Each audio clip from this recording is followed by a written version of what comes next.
Hello everyone, welcome to সাফল্য Bangla YouTube channel. সাফল্য বাংলার এই মুহূর্তে তোমাদের সকলকে স্বাগত জানাচ্ছি বন্ধুরা। জিএনএম 2023 তোমাদের পরীক্ষার জন্য আর মাত্র কয়েকটা দিন রয়েছে। এই কয়েকটা দিন তোমরা কি কি করবে, কি কি করা উচিত নয়, কি কিভাবে পড়বে, সমস্ত জিনিসটা তোমাদের খুলে বলবো। তোমাদের এই মুহূর্তে যা যা সমস্যাগুলো হচ্ছে, যেমন তোমরা সবাই বলছো স্যার আমরা সব ভুলে যাচ্ছি, দাদা যা যা পড়ছি সব ভুলে যাচ্ছি, কি করব, কিছু মুখস্থ হচ্ছে না। এটা নিয়ে কথা বলবো, অনেকক্ষণ ধরে বলবো, তোমাদের মোটিভেশন দেবো। দ্বিতীয় একটা পয়েন্ট যে কীভাবে পড়লে বা কোথা থেকে পড়লে আমরা 90% বা তার থেকে ভালো স্কোর করতে পারি। কারণ এই 90% দেওয়ার কারণ হচ্ছে অনেকের টার্গেট যে আমরা যেভাবেই হোক একটা ভালো স্কোর করে একটা গভর্নমেন্ট কলেজ পাবো, তাই তো। তো এই যে 90% পেলে তোমরা জানো ভালোভাবে যে 90% পাওয়া মানে একটা বড় ব্যাপার, বিরাট বড় ব্যাপার। তো কীভাবে করলে বা কী কী টিপস ফলো করলে আমরা এটাও স্কোর করতে পারি, এটাও কন্ডিশন আছে, টার্মস কন্ডিশন, সেটা তোমাদের ভিডিওতে বলবো। আচ্ছা, কিছু সিক্রেট টিপস যেটা অন্য কোথাও শুনতে পাবে না, সেটাও কিন্তু এখানে শুনতে পাবে। তো অবশ্যই ভিডিওটা শেষ পর্যন্ত দেখবে। এবং কিছু এমন না করার কথা আছে যেগুলো কিন্তু করলে তুমি কিন্তু ফেলও করতে পারো, তো সেগুলো নিয়ে আলোচনা করবো, ঠিক আছে। তো ফার্স্টেই তোমাদের সকলকে স্বাগত জানাচ্ছি। অবশ্যই প্রত্যেকে যারা যারা দেখছো চ্যানেলটা, অবশ্যই চ্যানেলটা সাবস্ক্রাইব করো, ভিডিওটা লাইক শেয়ার এবং কমেন্ট করে প্রচুর প্রচুর প্রচুর বন্ধু বান্ধবদের শেয়ার করে দাও, ঠিক আছে। ফার্স্টেই তোমাদেরকে একটা হোয়াইট স্ক্রিন নিয়ে যাচ্ছি। দেখো, হাতে আর মাত্র ওই 8-9 দিন সময় আছে, তাই তো। তো আমরা এই যে সময়টাকে, এটাকে আমরা দুই ভাগে ভাগ করব। এক হচ্ছে পরীক্ষার আগে এবং আর একটা হচ্ছে পরীক্ষার পরে। তো এটা হচ্ছে আগে এবং পরেরটা হচ্ছে পরে। তো আমি লিখে দিচ্ছি বিফোর, ঠিক আছে। বিফোর এক্সাম মানে এক্সাম হলে যাওয়ার আগে আমাদের কী করণীয়, এবং প্রেজেন্ট টাইম অর্থাৎ এক্সামের সময় তোমার কী করা উচিত, ঠিক আছে। আফটার নয়, প্রেজেন্ট প্রেজেন্ট টাইমে আমার কী করা উচিত, অর্থাৎ যে সময় পরীক্ষা দিচ্ছি সেই সময় কী কী টিপস ফলো করা উচিত। আগে আলোচনা করবো পরীক্ষার আগে, ঠিক আছে। অর্থাৎ পরীক্ষার আগে তুমি কী কী করবে, যে জায়গাগুলো করলে তোমাদের ভালো একটা স্কোর হতে পারে। দেখো, সময় এখন খুব কম। তো আমি বলবো, নতুন যদি তুমি কোনো জিনিস শিখছো, তো আমি বলবো আপাততভাবে বেশি জোর দেওয়ার দরকার নেই। যেটুকু জানো, যেটুকু শিখেছো, সেটাকে বারবার করে রিভিশন দাও। এইটা বলার কারণ আছে। দেখো, এই মুহূর্তে একটা মেন্টালি প্রেশার থাকে আমাদের যে যেভাবে হোক একটা গভর্নমেন্ট কলেজ পেতে হবে, সময় খুবই কম। এই মুহূর্তে আমি বলবো যে নতুন কিছু শুরু করতে যাবে না, যতটুকু পড়েছো সেটা বারবার রিভিশন দাও। আর যদি দেখো যে না খুবই ইম্পর্টেন্ট, সেটা আমি মিস করে গেছি, তাহলে মুখস্থ করার একটা টেকনিক বলছি, ঠিক আছে, এটা খাতায় লিখে রাখো। সেটা হচ্ছে, ধরো তুমি কোনো একটা পড়ছো, ঠিক আছে, এক পাতা হোক দু পাতা হোক, তুমি অনেকগুলো কোশ্চেন আছে, সেগুলো মুখস্থ করলে প্রথমে মুখস্থ হচ্ছে না, ঠিক আছে। তুমি কি করবে, মোটামুটিভাবে কম করে হলেও মোটামুটি 50 বার সেটা বারবার বারবার করে পড়ো, ঠিক আছে। আমি যে ট্রিকটা ফলো করতাম, আমি যখন পড়াশোনা করি, এখনও পড়াশোনা করি ইনফ্যাক্ট, তো আমি এটা করি যে ধরো 50 বার একই জিনিস পড়ে যাচ্ছে, একই জিনিস দেখে দেখে মুখস্থ হচ্ছে না, তো 50 বার পড়লাম। এবার তুমি খাতায় অথবা মেঝেতে, ঠিক আছে, আমরা তো মেঝেতেই লিখতাম অনেক সময়, মেঝেতে 10 বার করে লেখো, যতটা পারছো না দেখে লেখো, আবার যতটা পারছো লেখো, দেখে দেখে লেখো, তারপর যদি না পারছো না দেখে লেখো, ঠিক আছে। মানে তোমার মেন কথা হচ্ছে তুমি না দেখে লেখার চেষ্টা করবে, যদি পারো তো তুমি না দেখে লিখবে, ঠিক আছে। আর যখন আটকে যাবে তখন আবার দেখে নিলে।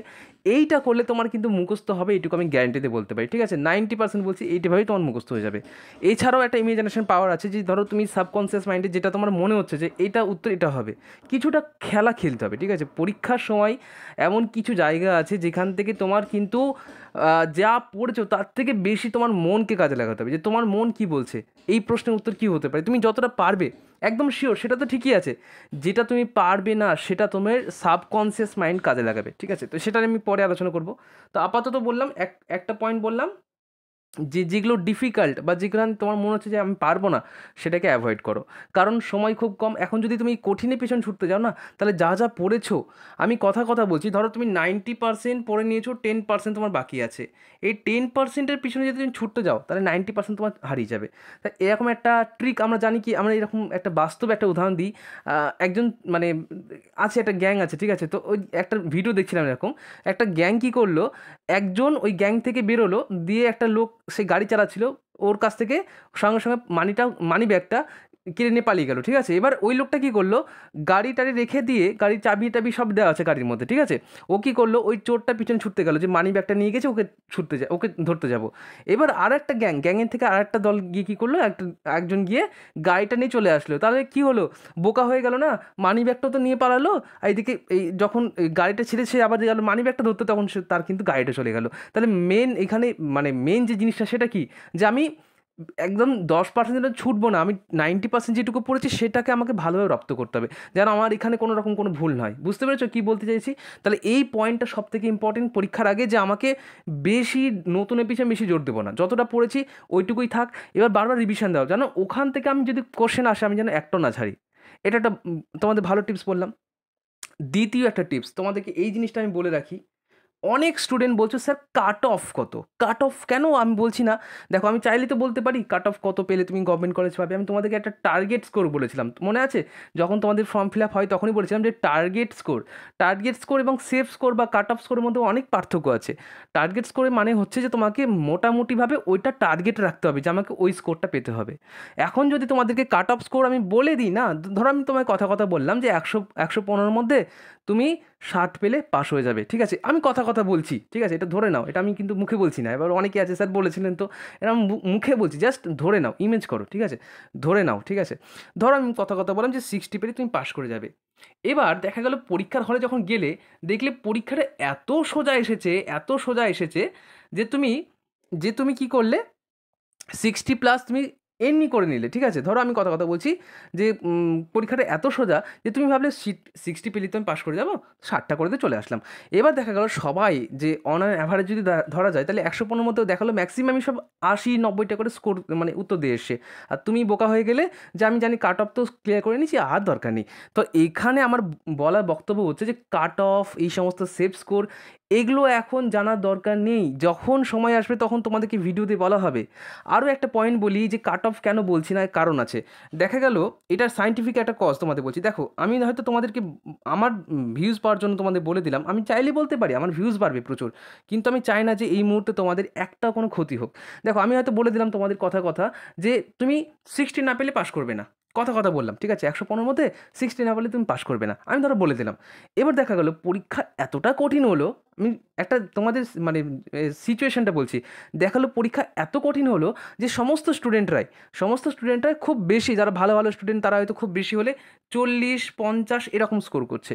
এবার তুমি যেহেতু আমার ভিডিও দেখেছো বা অন্যান্য কোনো চ্যানেলের ভিডিও দেখেছো, তুমি শুনে গেছো যে 60 না পেলে পাস করবো না।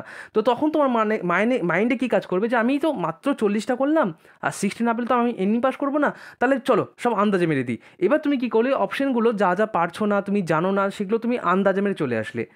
আরে ভাই আমার, বোন আমার, একটু বোঝো, এখানে নেগেটিভ মার্কিং আছে। এই নেগেটিভ মার্কিং তোমাকে অনেক ওপরে তুলে দিতে পারে, আবার তোমাকে অনেক নিচেও নামিয়ে নিয়ে আসতে পারে, ঠিক আছে? তো আমার মেন পয়েন্ট হচ্ছে যে যতগুলো পারবে শুধু ততগুলোই অ্যান্সার দিয়ে আসবে। ক্যাটাগরি 1-এর ক্ষেত্রে বলছি, ক্যাটাগরি 2 একটু পরে বলছি। বুঝতে পারলে কি বললাম? যে আমি এইরকম মাইন্ডসেট নিয়ে যাবো না যে আমাকে 60 পেতেই হবে। আমি শুধু একটা টার্গেট তোমাদের বলছিলাম, 75 পেলে তুমি একটা মোটামুটি ভালো একটা পাওয়ার যোগ্য হবে, ঠিক আছে? তার মানে এমন নয় যে তুমি 75-এর কম পেলে পাবে না, এটার মধ্যে বোঝার ব্যাপার আছে, ঠিক আছে? তাহলে আমি এই জিনিসটা বললাম যে কাট অফ, সেফ স্কোর, এগুলো নিয়ে এখন তোমাদের মাথা ব্যথা করার কোনো দরকার নেই। পরীক্ষা তুমি যতগুলো পারছো, তুমি যদি 40টা পারো না, দেখালো তুমি 40টায় পারলে, সবাই 40টায় করছে নিশ্চয়ই। এমন তো না যে সবাই একদম বিদ্যাসাগর যে 115-র মধ্যে 100ই সবাই স্কোর করে আসবে। তো আমাকে এরকম মেন ফোকাস নিয়ে যেতে হবে যে আমি যতটা পড়েছি শুধু সেইটুকুই অ্যান্সার দিয়ে আসবো। বুঝতে পেরেছো? যে আমি অন্য কে কী করছে তাকে দেখবো না। পরীক্ষার হলে এই জিনিসটা মাথাটা মানে ঠান্ডা রাখা সবথেকে বড় কাজ, ঠিক আছে? তাহলে আমি যেটা বললাম যে যতগুলো পারবে ততগুলো স্কোর, মানে যতগুলো পারবে ততগুলোই অ্যান্সার দিয়ে আসবে।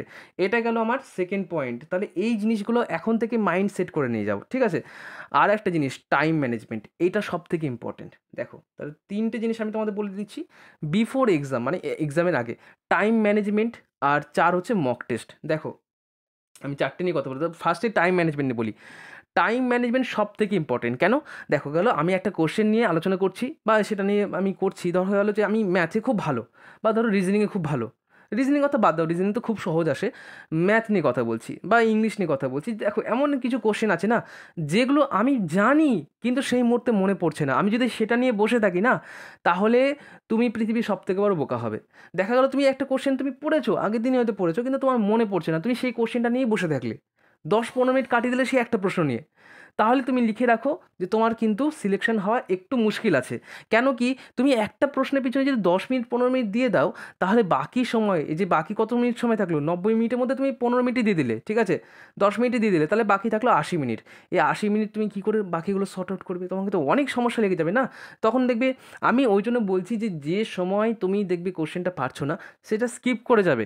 স্কিপ, ঠিক আছে, SKIP, স্কিপ। স্কিপ মানে কি, ছেড়ে যাও, ঠিক আছে, দরকার নেই কোশ্চেনটা, আমি স্কিপ করে গেলাম। পরে দেখবো যদি আমার ধরো করার পরও আমার টাইম থেকে যায়, দেখা গেলো যে আমি যতগুলো সাবজেক্ট আছে, জীবন বিজ্ঞান, ভৌত বিজ্ঞান, রিজনিং, ম্যাথ, ঠিক আছে, জিকে, ইংলিশ, সবগুলো করার পর যখন আমার সময় থাকবে, তখন গিয়ে আমি সেই কোশ্চেনগুলো নিয়ে আলোচনা করব। তাহলে আমার পয়েন্ট হচ্ছে, যেগুলো পারবে না সেগুলো, ওই যে তোমাদের রাফ পেজ দেবে তো, বা ওই দেখবি কোশ্চেনের পেপারেই দেখবি পিছনের দিকে লেখা আছে রাফ ওয়ার্ক, তো ওখানে তুমি যেগুলো যেগুলো কনফিউশন হচ্ছে না সেগুলো নোট করবে। এগুলো আমি তোমাদের ট্রিকগুলো বলছি, দেখো এগুলো আমি পেড ব্যাচ ছাড়া বলি না, বাট তোমাদের বলছি বিকজ তোমরা আমার স্টুডেন্ট, আমি পেড ব্যাচও বলেছি অলরেডি। তো যেগুলো রাফ ওয়ার্ক থাকবে না, সেখানে তুমি লিখে রাখো যে কোশ্চেন নাম্বারটা কী।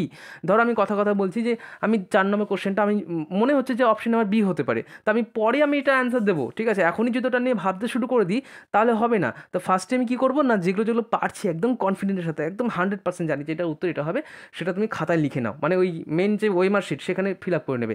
আর এই ওয়েমার কী করে ফিল আপ করবে সেটা নিয়ে খুব তাড়াতাড়ি ভিডিও আসছে, বোঝা গেছে? তাহলে অবশ্যই তার জন্য তোমাদের কমেন্ট করতে হবে যে হ্যাঁ দাদা ওয়েমার নিয়ে ভিডিও দিন, বা হ্যাঁ স্যার ওয়েমার নিয়ে ভিডিও দিন, আমি অবশ্যই তোমাদের জন্য ওয়েমার শিট নিয়ে ভিডিও দেবো, ঠিক আছে। তাহলে এই জিনিসটা গেল। তাহলে আমার খাতায় লিখে রাখতে হবে যে কোনটা কোনটা পারছি না, ঠিক আছে। আচ্ছা, এবার ফোর্থ যে পয়েন্টটা সেটা হচ্ছে কি, মক টেস্ট। দেখো পরীক্ষার আগে মক টেস্ট এমন একটা জিনিস না যে তোমার কোথায় কি খামতি আছে।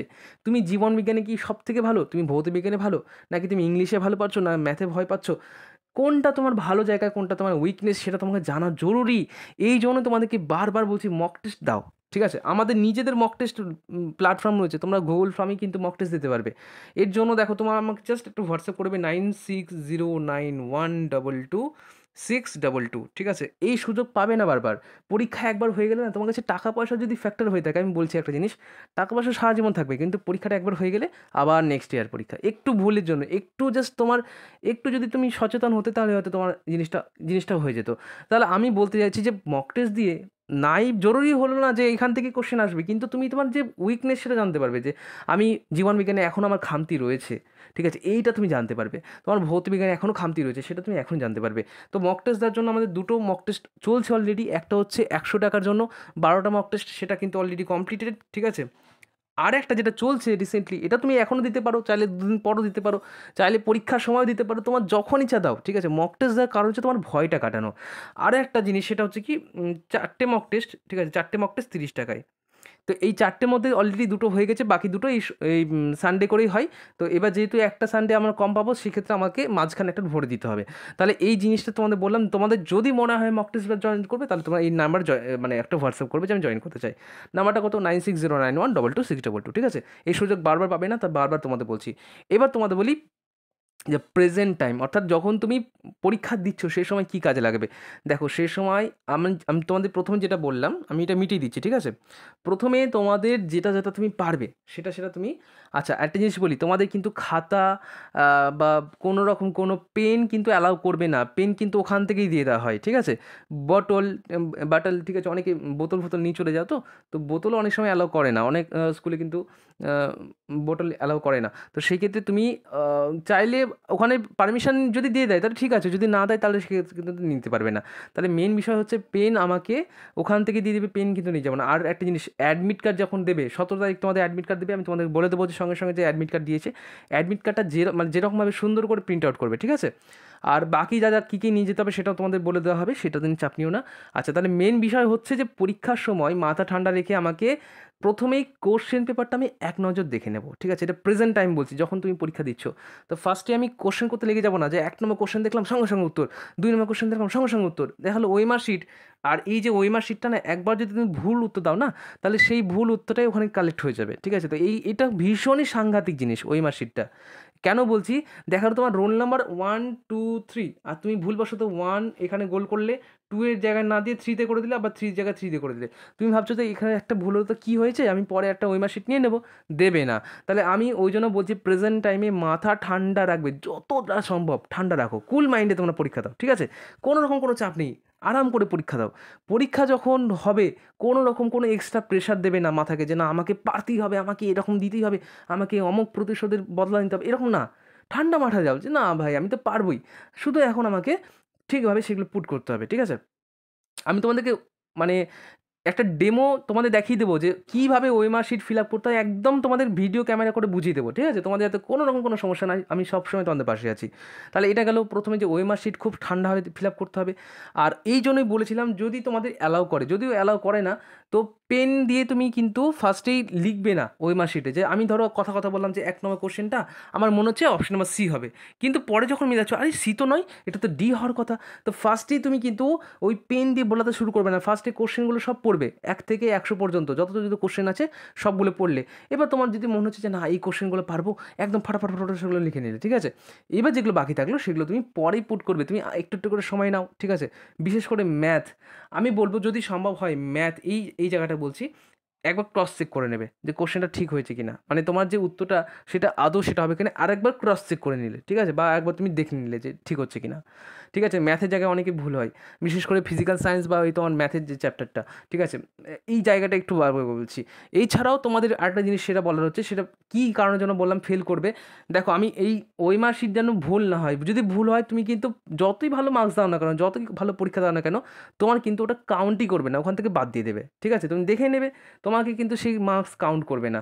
তো ভুলবশত নিজের তোমার রোল নাম্বার, ঠিক আছে, এবং হচ্ছে গিয়ে যে যেখানে তুমি পুট করছো না, যে অ্যান্সার যেগুলো দিচ্ছ, সেই যেন অ্যান্সারে কোনো রকম কোনো ভুল না হয়। তা ওই জন্য বললাম যে এই ভুলগুলোর জন্য অনেকে কিন্তু বাদ হয়ে যায়, ঠিক আছে? বাদ হতে অনেকেই ভালো স্কোর করেও কিন্তু সে সুযোগ পায় না, কারণ সে রোল নাম্বার ভুল লিখেছে, সে হয়তো তার নাম ভুল লিখে, মানে নাম লেখার সম্ভবত জায়গাও থাকে না। যাই হোক, আমি তোমাদের ওএমআর শিটটা দেখাবো, তখন দেখে নিবে। তাহলে এই জায়গাগুলো আমাদের মাথায় রাখতে হবে, তা নাহলে কিন্তু সত্যি এই জায়গাটা অনেক সমস্যার সৃষ্টি হয়, বোঝা গেছে? তাহলে আশা করছি জিনিসগুলো তোমাদের কাছে ক্লিয়ার হলো। তাহলে আমি এই মুহূর্তে বলবো যত তুমি পারছো পড়ে যাও, ঠিক আছে? যেগুলো পারবে না সেগুলো ছেড়ে দাও, দরকার নেই তোমাকে 100-র মধ্যে 100ই স্কোর করতে হবে। আর আমি এখানে পিএইচডি করতে যাচ্ছি না, আমাকে যেভাবে হোক নাম্বারটা পেয়ে আমাকে একটা গভর্নমেন্ট কলেজে পেতে হবে, ব্যাস এইটুকুই।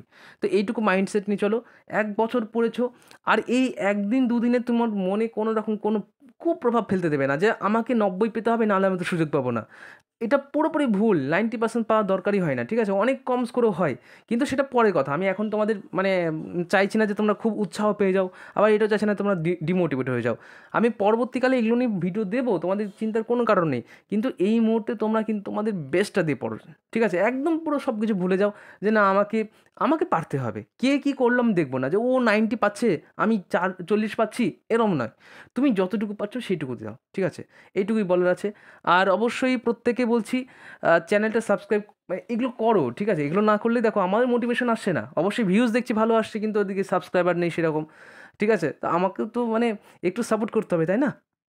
এই দাদাটাকে একটু সাপোর্ট করো, আর তোমাদের জন্য যা করছি তোমরা পরে বুঝবে যে সত্যি মানে এই জিনিসগুলো পরে জানতে পারে অনেকেই, না কী হয় পরীক্ষা দেওয়ার পর ইস এটা যদি আগে জানতাম, এই জিনিসটা যাতে না হয় সেই জন্যই তোমাদেরকে পুরো ভিডিওটা বলে দিলাম। তাহলে আশা করছি তোমাদের কাছে পুরো জিনিসটা ক্লিয়ার হলো, কী করা উচিত কী করা উচিত নয়। তো পরীক্ষার সময় এই ভুলগুলো যেন না করা হয়, ঠিক আছে? আরও কিছু কথা বলবো যে কী করে আন্দাজে তোমরা এমসিকিউ উত্তর দিয়ে আসতে পারো, এটা নিয়ে যদি চাও, এটা মোস্ট ডিমান্ডেড, মানে এটা যদি চাও যে না আমি আন্দাজে কী করে উত্তর সঠিক করে আসবো, সেটার জন্য আমার এই ভিডিওতে 2000 লাইক চাই, 2K লাইক, তাও আবার এই 3 দিনের মধ্যে যদি দিতে পারো, তবেই গিয়ে আমি আমার যে কমপ্লিমেন্ট সেটা আমি অবশ্যই ফুলফিল করব, ঠিক আছে? তো আমি এটাই তোমাদের হোমওয়ার্ক দিলাম, যদি পারো যেখানে পারছো শেয়ার করো, কিছু হোক না হোক, লাইক শেয়ার কমেন্ট এইগুলো চাই, ঠিক আছে? আমি বেশি না 2000 লাইক চেয়েছি, যদি 2000 লাইক আসে তবে গিয়ে আন্দাজে এমসিকিউ উত্তর দেওয়ার টেকনিক তোমাদের শেখাবো, ঠিক আছে? এখানে অনেক কিছু আছে যেগুলো অনেক স্টুডেন্টরা জানে না, আমি আমার পেইড ব্যাচে বলেছি। এবার দেখো সবসময় তো সঠিক হয় না, কিন্তু অনেক সময় সঠিক হয়ে যায়, তো সেই জায়গাগুলো বলবো যে কোথায় তুমি রিস্ক নেবে কোথায় নেবে না, রিস্ক নেওয়ার ব্যাপারটা আছে, ঠিক আছে? তো এগুলো তোমাদেরকে পরবর্তীকালে বলা হবে যদি তোমরা এইটা ফুলফিল করতে পারো, ঠিক আছে? তো চলো আজকের মতো এখানে শেষ করলাম, পরে নেক্সট কোনো একটা ভিডিওতে আবার দেখা হচ্ছে। Thank you so much.